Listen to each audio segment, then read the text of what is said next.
Bonjour à tous, nous voici de retour à truckstop.fr, l'application, le site internet vous connaissez, et les coulisses de nos essais, et aujourd'hui prise en main, mais prise en main un peu spéciale, ici à Wurz en Allemagne, l'usine Mercedes, mais je vous en dis plus après le générique.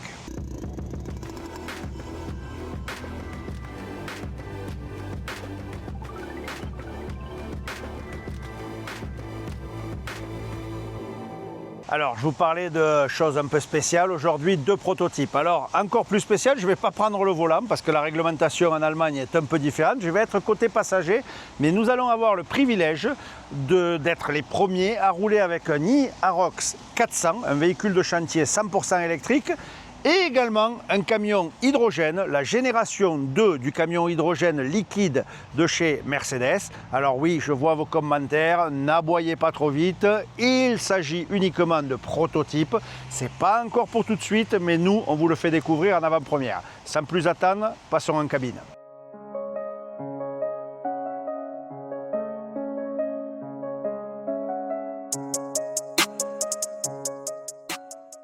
Ça y est, nous voici donc dans la cabine de ce e-Arocs 400. Alors vous voyez, je suis sur le siège passager. Pourquoi donc? Eh bien, tout simplement parce que c'est un prototype et en Allemagne, c'est très réglementé la conduite des prototypes et seul un opérateur Mercedes est habilité à conduire sur voie publique, ce qui est notre cas. Ce e-Arocs 400, qu'est-ce qu'il a de différent? Déjà, Arocs, c'est assez simple, c'est un véhicule de chantier. Et ce véhicule de chantier, c'est le premier modèle réellement électrique. Alors on connaît l'e-Actros avec son e-Axle, c'est-à-dire cet essieu où tout est intégré, le moteur, la boîte, le pont, tout dans un. Et bien sur ce modèle de chantier, ça n'est pas du tout le cas. C'est pas du tout la même chaîne cinématique. On a des ponts à réducteurs comme on les connaît sur un 8.4 traditionnel, sur un 8.4 diesel, comme on pourrait avoir.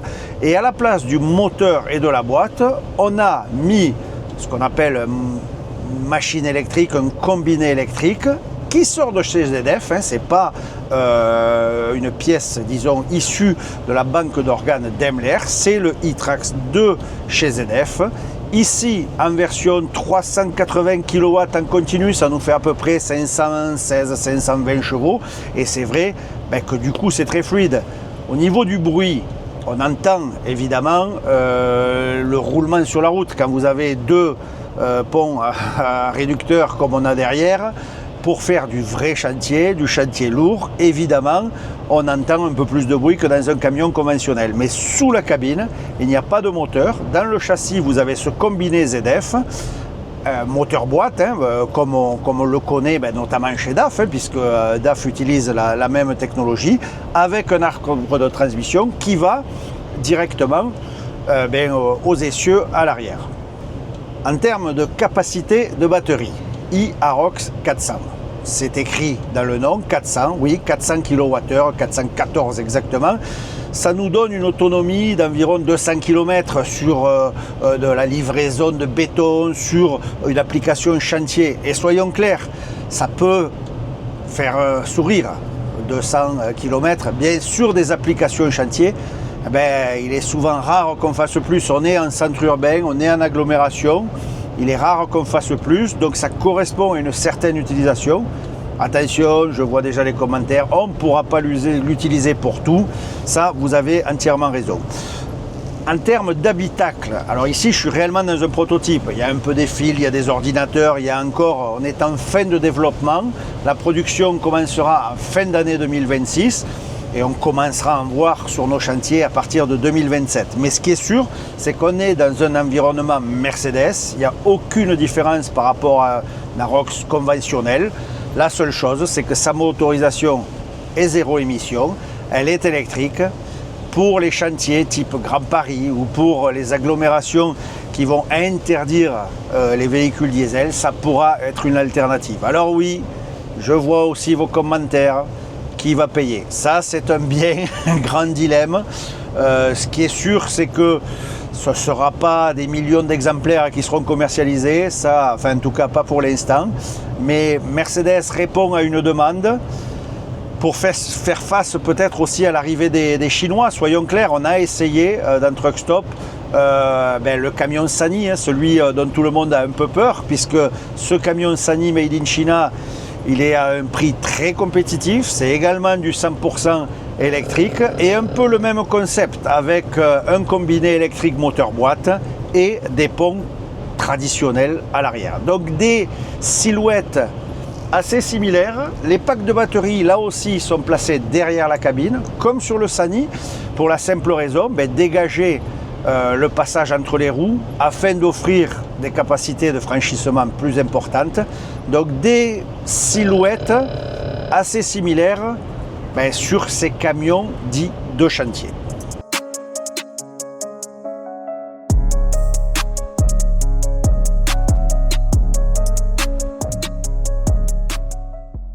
Je vois déjà certains commentaires et le poids mort. Eh bien oui, vous avez raison, hein, le poids mort sur ces véhicules électriques, c'est bien le problème, puisqu'il y a ces fameuses batteries.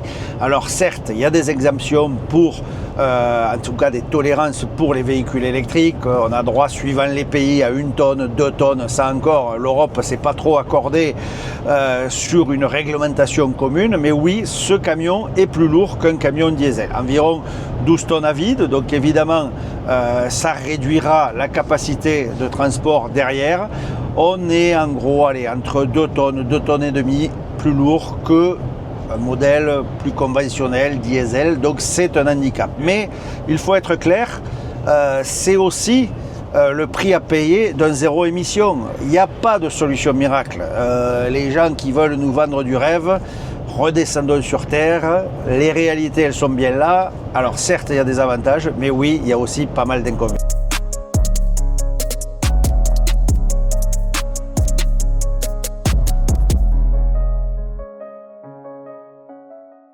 Petit point sur la technique. Alors ce véhicule chez Mercedes, ça fait 2 ans qu'on a démarré le développement pour cette application chantier. Et évidemment, on n'est pas parti d'une feuille blanche. Les batteries, par exemple, le système d'exploitation, tout ça, c'est issu du savoir de la gamme e-Actros. Et on est passé sur l'e-Arocs avec le même concept. En revanche, le fait d'amener une pièce extérieure, à savoir le moteur e-Trax de chez ZF, il a fallu intégrer tout ça, mais c'était relativement facile parce qu'un moteur électrique, c'est à peu près bonnet blanc, blanc bonnet, quoi. Je veux dire, tout le monde a à peu près la même chose. Et d'ailleurs, on le voit chez les constructeurs. Aujourd'hui, dans le groupe Traton, sur les Scania, sur les MAN, ils ont mis la même motorisation. On essaye de globaliser tout ça. ZF est un fournisseur connu et surtout reconnu, notamment dans l'électrique. Ils ont su faire ce changement de la boîte de vitesse traditionnelle au e-moteur. Et ça, c'est plutôt bien intégré ici. Le combiné moteur-boîte, 3 vitesses, ça suffit amplement. On a le couple de suite. Alors là, on est vide, je ne vais pas vous la raconter, je ne vais pas vous la faire à l'envers. Nous sommes vides, c'est juste une prise en main, si on peut dire, puisque je suis côté passager. Mais en tout cas, c'était de façon à voir que le développement continue, que ça commence à prendre forme. Et je pense qu'incessamment sous peu, on verra tout ça. Dans la suite de la vidéo, vous allez voir autre chose. Vous allez voir encore plus prototype.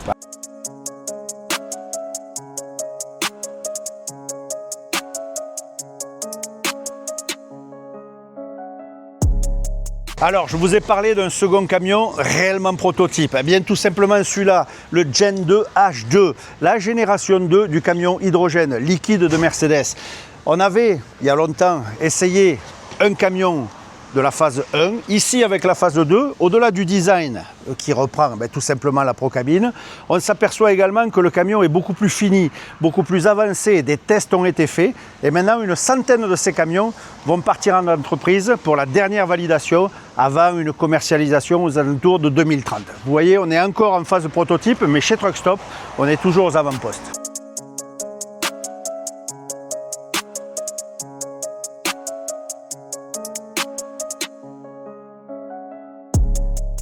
Alors pour refueler de l'hydrogène liquide, c'est quelque chose de nouveau. La pompe, elle est quasi similaire à ce qu'on pourrait avoir sur un camion gaz liquide LNG comme on a.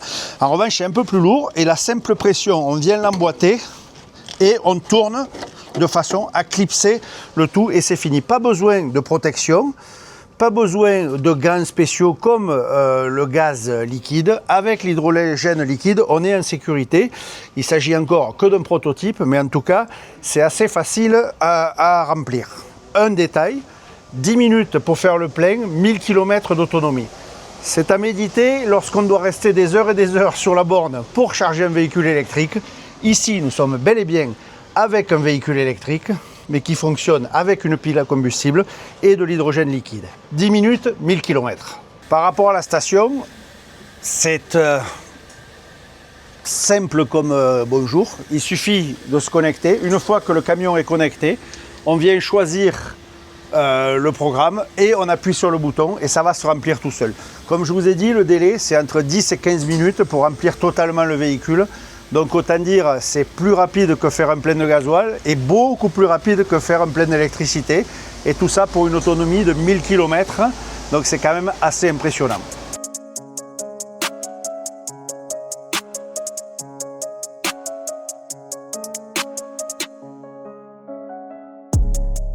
Un détail important, pour ceux qui roulent au GNL, vous savez qu'il faut rester sur la pompe, appuyer et l'homme mort. Il faut appuyer, alors certains mettent un send-off, mettre quelque chose.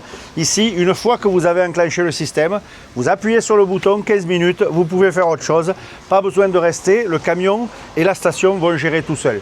On est vraiment dans une autre ère, une autre dimension. Alors attention, une fois de plus, on n'est encore que sur du prototype, mais en tout cas, si un jour on arrive à ça, ce sera beaucoup plus facile de faire son plein tout simplement.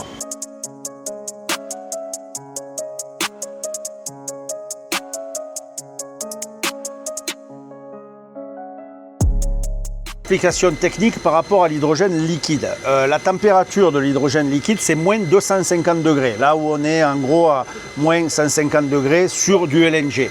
Il faut baisser la pression des réservoirs. On est arrivé, on avait 10 kg de pression, on va descendre à 7 kg et à partir de là, la station va pouvoir injecter l'hydrogène liquide dans le camion. On reprend le gazeux, puisque dans le réservoir, il y a en même temps du liquide et du gaz. On vient sortir le gazeux pour faire le plein en hydrogène liquide. La température de fonctionnement, on le voit ici, on va refueler à moins 200 en gros. Et la pression quand ça fonctionne, on monte jusqu'à 15 bars. On vient descendre à 7 bars pour pouvoir remplir le réservoir. Mais chose géniale avec l'hydrogène, on n'a rien à faire, tout se fait automatiquement.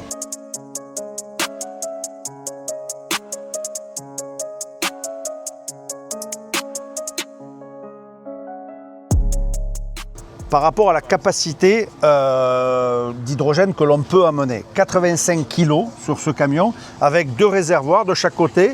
On peut on peut avitailler aussi bien du côté gauche que du côté droit et les 2 réservoirs communiquent. Donc quel que soit l'endroit de la station, on peut faire d'un côté ou de l'autre et ces gros réservoirs ici contiennent en tout 85 kg d'hydrogène liquide. Et c'est important quand je précise hydrogène liquide parce qu'il y a de l'hydrogène gazeux. Les constructeurs n'ont pas tous la même méthode. On voit également à l'arrière de la cabine tout le système de refroidissement. Là, on est sur la seconde génération de camions. Rappelez-vous, on avait essayé la première génération sur une vidéo il y a assez longtemps maintenant. On avait l'impression d'être au volant d'un avion. Ça faisait du bruit, c'était vraiment prototype. Ici, cette génération 2, elle est plus aboutie. Et autant dire qu'on commence à voir des réalités. Mercedes va en mettre en service une centaine chez des clients pour les essais terrain avant une commercialisation. Allez, à la fin de cette décennie, disons qu'on ne verra pas des camions comme ça avant 2030, voire un peu plus. Mais en tout cas, les premiers modèles vont rouler en essai dans les entreprises afin de commencer à voir sur quelle application ça pourrait fonctionner.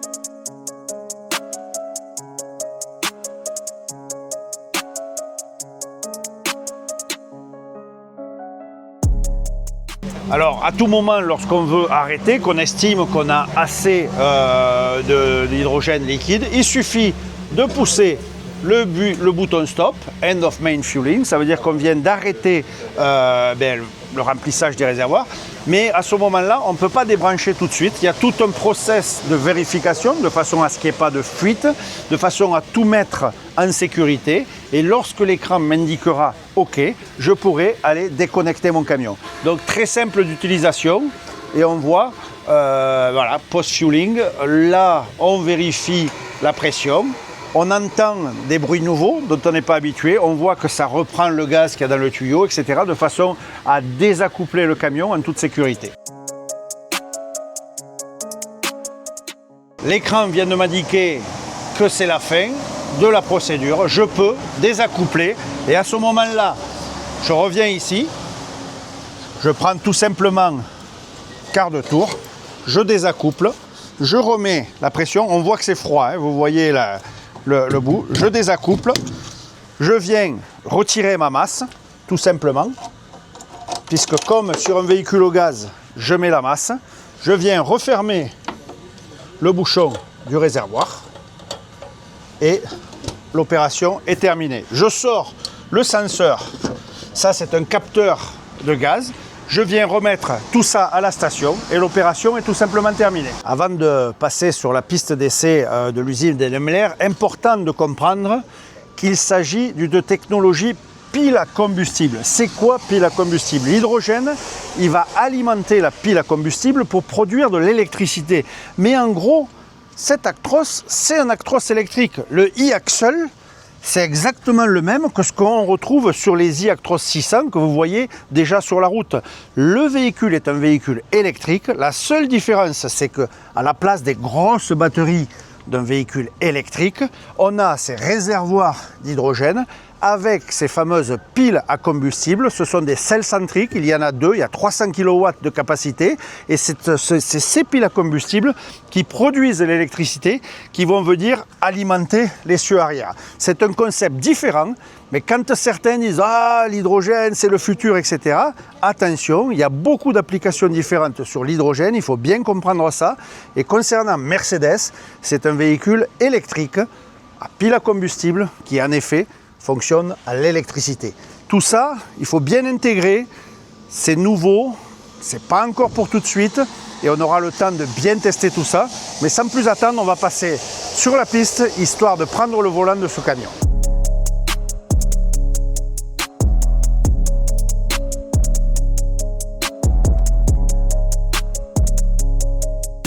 Ça y est, bon, voici donc au volant de ce camion hydrogène génération 2. Et comme je vous le disais tout à l'heure, ce camion, c'est un peu un hybride, puisque évidemment c'est un camion électrique, mais il est aidé par la pile à combustible, ça fait une sorte de moteur et il envoie l'énergie directement aux roues. Il y a une petite batterie tampon, parce qu'à des moments on peut rouler en électrique. On a le one pedal comme sur un camion électrique, ni plus ni moins au volant de ce camion.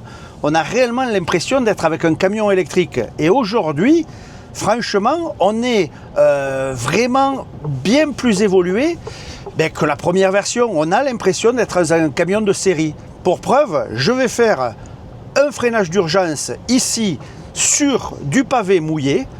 Je viens piler et le camion s'arrête en toute sécurité sans bloquer. Je suis sur un camion prototype, mais qui est quasiment en configuration de série. On voit que le produit avance. C'est pas pour rien que Mercedes va en mettre une centaine en exploitation réelle.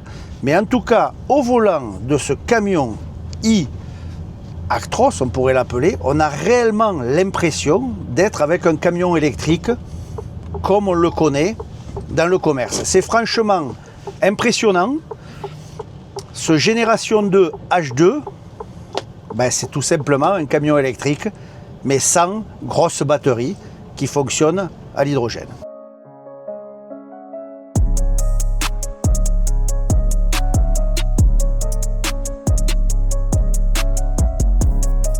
Au volant, on n'a plus les sifflements qu'on avait sur la version 1. On est dans un véhicule électrique. Vous pouvez le voir sur la piste d'essai. On vient prendre les grandes courbes, on vient incliner le camion, on roule avec une facilité déconcertante. Les alertes que vous entendez, c'est tout simplement parce qu'on est GSR2, les normes de sécurité sur ce camion, même si c'est un prototype, sont celles d'un camion de série, puisqu'il va effectuer des tests sur la route. On a la chance de pouvoir le conduire ici sur la piste d'essai Mercedes, et vous voyez, on prend le banking, et on reste en toute stabilité c'est juste génial. On a une facilité, vous le voyez, on est 4 à l'intérieur. Hein. Je suis avec les ingénieurs chargés du développement de ce camion. Et croyez-moi, eh bien, c'est juste exceptionnel de pouvoir prendre le volant de ce camion. On va aller tenter un freinage d'urgence sur du métal. On va changer de surface, puisqu'on est sur les pistes d'essai, on a toutes les surfaces. On va aller sur du métal, voir si ça freine, voir si ça bloque. Je vous le fais en live, vous le voyez sur la vidéo extérieure. Je suis à fond sur le frein. Eh bien, comme je suis sur le métal, j'ai l'ABS, ça ne freine pas. On voit que le camion reconnaît la surface dans laquelle il se trouve, sur laquelle il roule, et c'est juste magique. Je vais tenter une troisième expérience. On a fait les pavés glissants, le métal, et bien évidemment, c'est facile de comprendre que c'est similaire à de la glace, et on a vu que le camion ne s'est pas mis en portefeuille, il a freiné bien droit. Je rappelle que je suis avec un prototype, mais un prototype qui est quand même proche de sa version finale. À l'utilisation, je me répète, mais c'est bluffant. La puissance disponible, la façon dont ça accélère, c'est linéaire. Croyez-moi, c'est juste génial.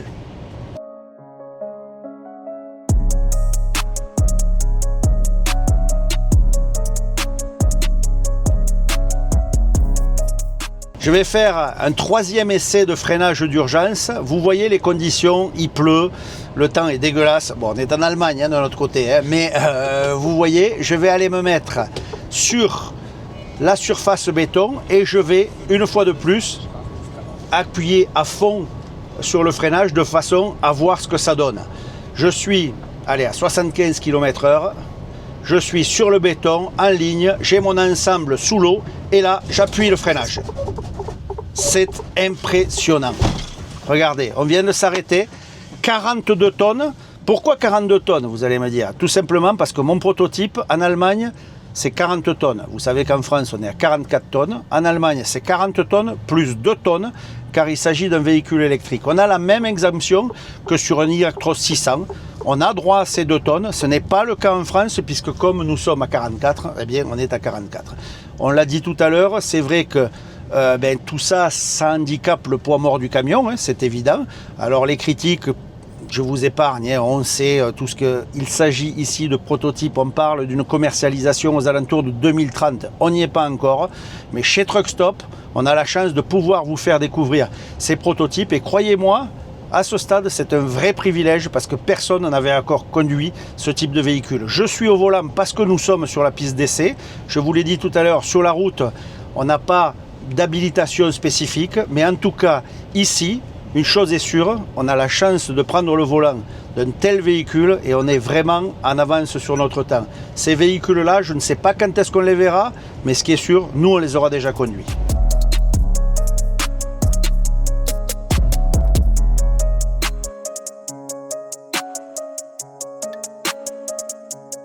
Vous savez quoi, quand je suis sur l'anneau et cette piste d'essai, je rêverais d'être avec le camion de course de mon fils, à fond les gamelles dans ce banking, rouler ici, on se croirait presque à Daytona. On est vraiment, regardez, avec 42 tonnes, on est incliné comme jamais, 80 km/h en toute sécurité. Une expérience vraiment sympa et surtout au volant d'un tel camion, croyez-moi, c'est pas commun, on ne le fait pas tous les jours. En tout cas, ici, j'ai un environnement d'e-Actros comme on les connaît. Je suis sur camion entre guillemets électrique avec un e-axle, hein, comme on le connaît sur l'i600. La seule chose qui change, eh bien, c'est tout simplement le fait qu'on n'a pas de grosses batteries. Et c'est ces fameuses piles à combustible de chez Cellcentric, 2 fois 150 kW, donc on a 300 kW de piles à combustible. Et honnêtement, la puissance, elle est linéaire, c'est incroyable. C'est vraiment, c'est un vrai véhicule électrique. Je défie quiconque de faire une différence. Ça fonctionne. On a vu, on élimine la tannée des grosses batteries, du temps de recharge, du temps que l'on perd à la borne. Avec l'hydrogène, en 10 minutes, vous avez le plein, vous avez 1000 km d'autonomie. Le seul vrai problème, c'est l'infrastructure inexistante et le coût. Car aujourd'hui, le coût de l'hydrogène, il est exorbitant. Et je ne parle même pas du coût de l'hydrogène liquide. Tout ça, ce sont des solutions du futur. Mais ça nous dit juste une chose.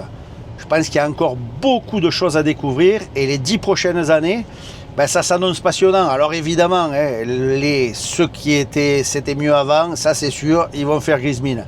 Mais honnêtement, moi j'ai 55 balais et ça me plaît encore de découvrir des choses pareilles. Je suis un pro diesel, je ne vais pas vous le cacher, je roule avec un gros V8, j'aime le diesel, mais découvrir des camions comme ça, c'est aussi partie, ça fait partie de la vie de journaliste et je suis très heureux de vous le faire découvrir.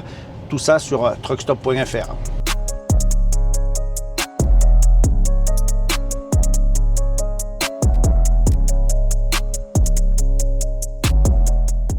Pour parler un peu de puissance, je vous ai parlé de 300 kW en puissance continue. En puissance pic, on a 370. 370 kW, ça fait aux alentours de 500 chevaux. Ça paraît pas énorme sur le papier, mais croyez-moi, ici, on a juste 3 rapports, ça passe, c'est fluide, ça accélère, et la puissance, elle arrive là. Regardez, je suis à 42 tonnes et je suis déjà quasiment à 90. Ça accélère avec une facilité. Là, c'est la magie de l'électrique.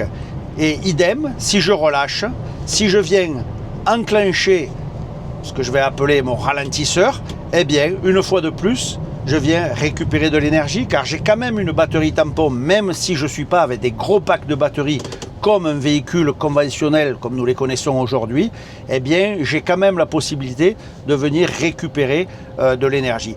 Toute cette magie de l'électrique, je sais, ça fait peur, on n'y est pas habitué. Mais dans 5-6 ans, je pense qu'on en reparlera de façon bien différente.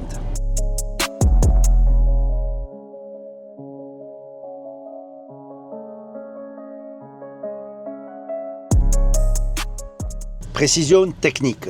Je vous ai parlé d'une petite batterie tampon. Quand nous sommes en dessous de 30 km/h, c'est cette batterie qui rentre en fonction. La pile à combustible, elle produit après 30 km/h. Tout ce qui est avant, on démarre en gros toujours sur la batterie. C'est pour ça qu'il y a cette petite batterie tampon. Ça nous permet d'être beaucoup plus fluide. Et la pile à combustible, elle vient s'enclencher quand on monte la vitesse, on monte les régimes. Et franchement, on le voit.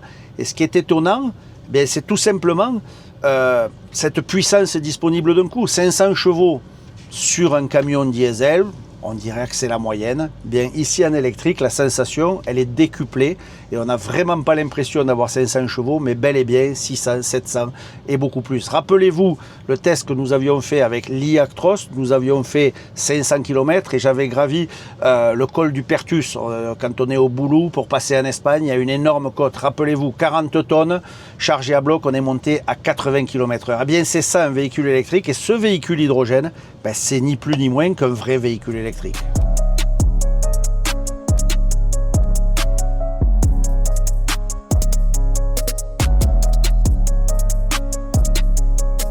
Ok, nouvel essai, et là vous allez le voir sur la caméra extérieure, on va monter une côte. How many degrees is there? 18. 18 degrés. On va tout simplement, je lèche l'accélérateur et vous voyez, on vient monter tranquillement, vous le voyez sur l'extérieur, la facilité et la simplicité d'utilisation. On va s'arrêter au petit signe rouge ici, vous voyez sur le côté, vous voyez le signe. Je vais venir freiner mon camion. Là, je mets le départ en côte et là, je relâche mon frein, je viens lécher l'accélérateur et je redémarre en toute simplicité. Vous voyez la facilité et la douceur de la manœuvre, c'est juste magique. Croyez-moi, avec un véhicule diesel, je ne suis pas sûr qu'on aurait réussi sans faire sauter le nez du camion. Ici, en douceur, toute à simplicité, je viens solliciter mon accélérateur et on est reparti vraiment avec une souplesse exemplaire. Ça aussi, ça fait partie de la magie de l'électrique.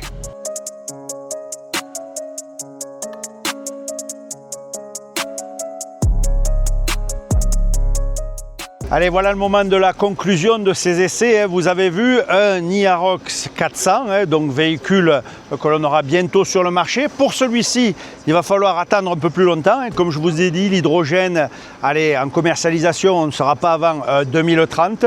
Ce qui est sûr, c'est que 100 exemplaires de ce camion-là vont déjà aller sur les routes pour des essais en entreprise. On sait que chez MAN, il y a eu l'hydrogène avec moteur à combustion interne. Ici, on est toujours en hydrogène, mais hydrogène liquide avec des piles à combustible. Deux concepts différents, toujours le même carburant, mais en tout cas deux systèmes d'exploitation différents. On voit que cette génération 2, on est toujours sur du prototype, mais du prototype bien avancé. Alors oui, on sera peut-être amené à conduire ça un jour, je ne peux pas vous dire. En tout cas, chez Mercedes, on travaille. Merci à eux de nous avoir invités ici, à l'usine, pour avoir ces exclusivités. Moi, il me reste à vous souhaiter bonne route. N'oubliez pas le club Truck Stop, devenez membre, il y a pas mal d'avantages, notamment des réductions sur les Grands Prix. La saison arrive, vous allez pouvoir vivre ça dans les coulisses. On va là encore vous faire vivre des choses différentes. Mais en tout cas, pour cet essai, c'est terminé. Et rendez-vous très prochainement. Soyez prudents. À très vite. Bye bye.